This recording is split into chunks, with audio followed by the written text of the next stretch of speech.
nunggu berhasil dulu baru mulai sharing, justru kamu bakal kehilangan momen paling jujur dalam kehidupan kamu. Di saat kamu sedang low, mencoba bangkit, dan terus mencoba.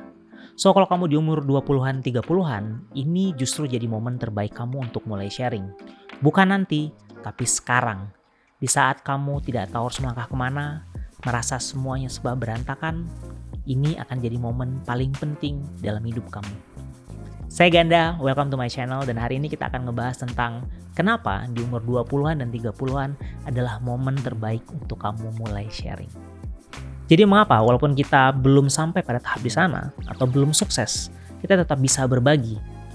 Well, menurut gue setidaknya ada 3 alasan. Yang pertama adalah karena kita masih ada dalam perjalanan.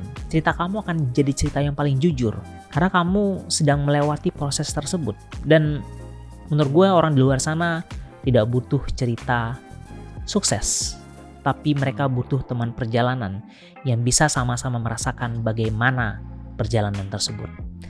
Alasan yang kedua adalah karena kamu akan belajar lebih mendalam ketika kamu menceritakannya kembali.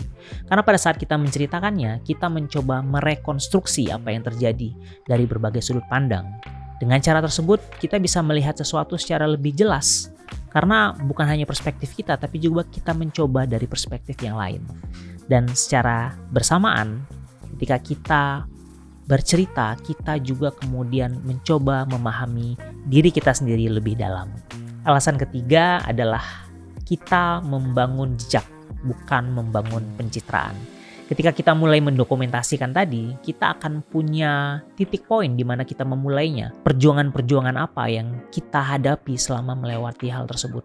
Dan pada suatu saat, kita akan melihat sudah sejauh apa kita melangkah. Banyak orang yang ngerasa belum waktunya untuk sharing karena merasa belum sukses. Mungkin mereka merasa belum punya sesuatu yang bisa di-sharing. Tapi seiring berjalannya waktu, gue melihat satu hal, bahwa apa yang kita rasakan selama perjalanan tersebut menuju kedewasaan itu bukanlah eksklusif milik kita. Perasaan seperti ketakutan, kekhawatiran atas ketidakpastian tadi bukan hanya milik kita, tapi orang-orang di luar sana juga merasakan hal yang sama.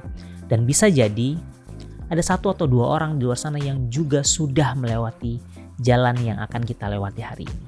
Dan justru karena kita sedang melewati jalan tersebut, kita bisa menjadi teman perjalanan yang menceritakan bagaimana perjuangan kita untuk mencoba, gagal, dan bangkit lagi. Channel ini bukan cuma jadi dokumentasi perjalanan gue, tapi lebih ke tempat kita bisa belajar dan bertumbuh bersama. Karena mungkin ada orang di luar sana yang sudah melewati apa yang akan kita jalani.